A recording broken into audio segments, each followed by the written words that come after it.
uunahin na nga nating pag-usapan ang tungkol dito sa panibago na namang picture ni Paolo Avellino na kung saan talaga naman pong nakikipag-usap siya sa mga crew ng Di Alibay. Nakakatuwa lang mga kakimpaw kasi talagang chinecheck niya kung okay lang ba yung mga tao. Sabi nga dito ng isang account, Pao is naturally humble and low-key. He doesn't seek attention or act flashy and he lives simply showing his genuinely real and down-to-earth. Is not the type of act saucy or be a high-maintenance celebrity. Yes, tama po kayo dyan mga kakimpaw. Ito rin yung rason kung bakit hindi po nakakailang makisalamuha kay Paolo Avellino and kay Chinita Princess. So pag nakakasalamuha niya yung mga katulad nating fans, nilelevel talaga nila yung sarili nila mga kakimpaw. Sa mga fans din po, no, parang tropa-tropa lang, parang magkakapatid at kaibigan lang, ganyan po nila itrato yung mga tao pong malalapit sa kanila, yung mga nakakalapit sa kanila, yung nakakasama nila sa trabaho. Ito po yung isa sa mga sekreto kung bakit ang daming nagmamahal kay Kim and Paolo Avellino. Kasi very compatible sila, parehas po sila ng ugali. Walang kaere-ere, very humble, very low-key ang couple na to ng Kim Pao, kaya deserve nilang mahalin at suportahan. Samantalang, next topic naman tayo.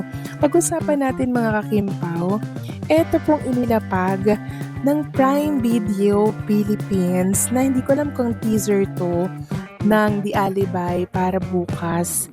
So makikita dito mga kakimpaw na galit si Paolo Avellino sa eksena po nila nitong si Stella Marie. Galit na galit si Vincent kay Stella Marie, no? So nag-viral po itong video na to and pinag-uusapan sa mundo ng social media. Ang daming nag-react dito mga kakimpaw. Sabi nila, si Vincent daw galit na para bang silos na silos, ganyan. So sabi kasi dito, ano o kaya sino ba ang pinagtatakpan ni Stella nang di siya makasagot kay Vincent? Lahat ng lihi mabubuking ring abangan 7-8 episode po ng Di Alibay. So bukas yan ilalapag. And ito nga yung ina sa mga komento nila, galit na galit, gustong manakit, ba't parang mag-asawang nagtaksil kung magkatanong?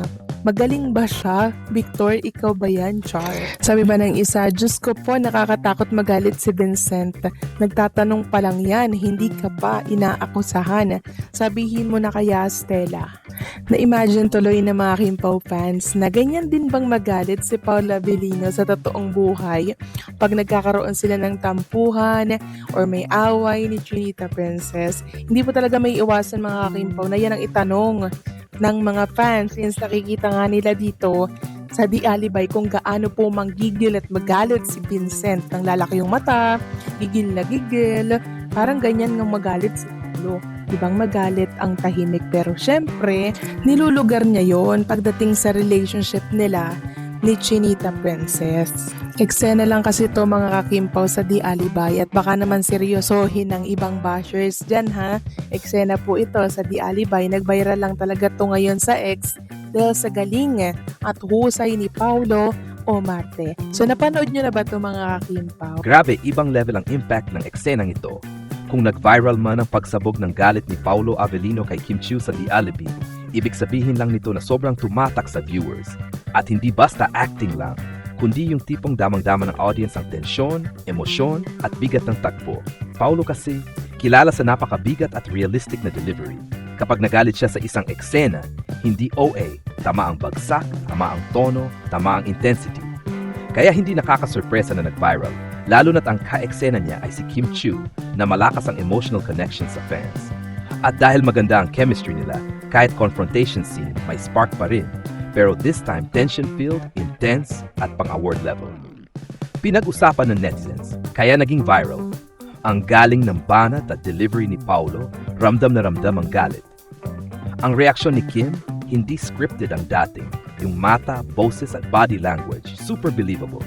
Ang dynamics nila, sobrang natural, parang totoong away ng magkapareha.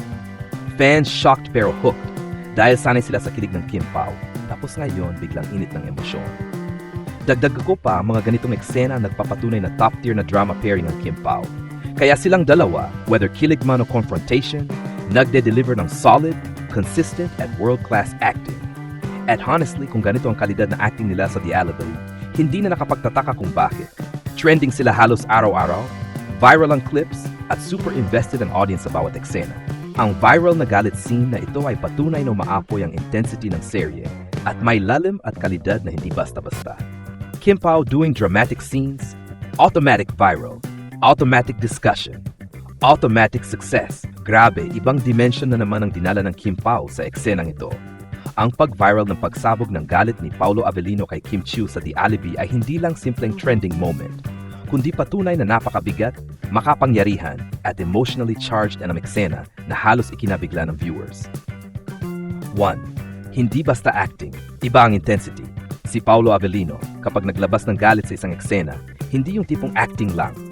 Ang style niya, malalim, kontrolado, pero tumatagos. Kaya nang sumabog siya kay Kim, ramdam na ramdam ng viewers ang bigat ng bawat salita, bawat tingin, bawat paghinga. Yung galit niya hindi hysterical, kundi may lalim at dahilan. Yung tipong, open quote, ay may pinanggagalingan. May sakit, may sugat, may bigat, close quote. Kaya ang audience, na-shake. Do, at si Kim, grabe ang reaction acting. Hindi mawala sa spotlight si Kim Chiu dahil kahit ka-eksena siya ng isang intense actor like Paolo, hindi siya natatangay, sumasabay siya. Ang mukha niya sa eksena, halata ang shock, sakit, pagkapikon at pagkalito. Hindi pilit, hindi acting na acting. Kaya sabi ng mga viewers, open quote, parang totoong away besh. Parang nakapasok ka sa kwarto nila habang nagkakatampuhan, close quote. Yung subtle facial reactions niya ang nagbigay balanse sa bigat ng eksena. At 3. Kim Pao chemistry. Kahit galit may kuryente, ito ang kakaiba sa Kim Pao. Kahit tension-filled, ang chemistry nila buhay na buhay. Sa kilig scenes, effective sila, yes. Pero sa away, mas lalo silang umaangat. May spark pa rin, pero this time, hindi romantic, kundi emotionally heavy, marupok, dangerous, raw. Ito ang klase ng chemistry na nakapagpa-viral. Hindi sapat na maganda ang script, dapat dalawa ang nag-i-effort. And they did. 4. Kaya nag-viral? Simple, totoong dating. Hindi scripted ang vibes, hindi pang TV acting lang, hindi OA, hindi pilit ang emosyon. Nagmukhang real-life confrontation. At yan ang gusto ng viewers sa panahon ngayon. Raw, realistic, hindi pang formula. Kaya umulan ng clips sa TikTok, analysis sa Facebook, comments sa X, edits at fan reactions. At syempre, memes with appreciation. Nagpapatunay na powerhouse duo ang Kim Pao. Hindi lang sila pang kilig, hindi lang sila pang light romance. Kaya rin nila ang matinding dramatic confrontation na award-winning ang level. At kapag trending ang galit scene, sign yan na malalim na ang connection ng audience sa characters nila. 6. Dagdag ko pa, malaking asset ito sa Alibi. Kung ganito ang caliber ng intense scenes nila, posibleng tumaas lalo ang ratings, mas lumalim ang attachment ng fans, mas maging iconic ang mga karakter nila, at mas maging talked about ang serye, episode after episode. Ang pagsabog ni Paolo kay Kim sa The Alibi ay hindi lang basta eksena. Isa itong masterclass sa acting, chemistry, at emotional storytelling. At kung ganito na yung maaga pa lang sa serye, naku, talagang pasabog ang mga susunod. Napakahalagang eksena ito hindi lang para sa serye kundi para sa tandem mismo. Ang pag-viral ng intense confrontation nila ay patunay na tumatama sila sa puso ng mga manood at meron silang rare chemistry na gumagana kahit sa kilig man o sa matinding awayan. 1. Nag-level up ang Kim Pao. Kung dati kilig ang nagiging reason kung bakit sila trending, ngayon acting power na nila mismo ang nagiging dahilan. Ibig sabihin, hindi lang sila love team, magaling silang actor at actress na kayang magbitbit ng malalim na eksena. 2. Paolo Avellino in full dramatic beast mode. Sanay ang viewers kay Paolo na calm, mysterious, controlled. Pero pag sumabog ang galit niya, may bigat, may lalim at tumatagos. Kaya hindi nakapagtataka na nag-viral ang galing ng execution niya. 3. Kim Chiu, nag-shine in raw emotion. Hindi rin nagpahuli si Kim. Ang reaction niya sa galit ni Paolo ay sobrang natural, hindi pilit, hindi OA. Kaya lalo pang nagpa-realistic sa eksena. Si Kim ang puso, si Paolo ang bigat. Perfect balance. 4. Viral dahil totoong ramdam ng viewers. Ang intensity ng eksena ay nagbigay ng shock, excitement, emotional connection, at maraming halagrabe parang totoong away. Reactions kaya kumalat agad sa social media. F5. Signa maganda ang takbo ng The Alibi. Kung yung mga ganitong moments ay nagiging viral, ibig sabihin, maganda ang pacing, solid ang story, hindi bitin ang emotions, at nag-i-invest ang audience sa characters. Ang eksenang ito ay nagpapakita na hindi lang kilig ang kayang ibigay ng Kim Pao, kundi malalim, mature at realistic na acting na tunay na umaapekto sa viewers. At kung ganito ang level early on, mas lalo pang abangan ang susunod na episodes ng The Alibi.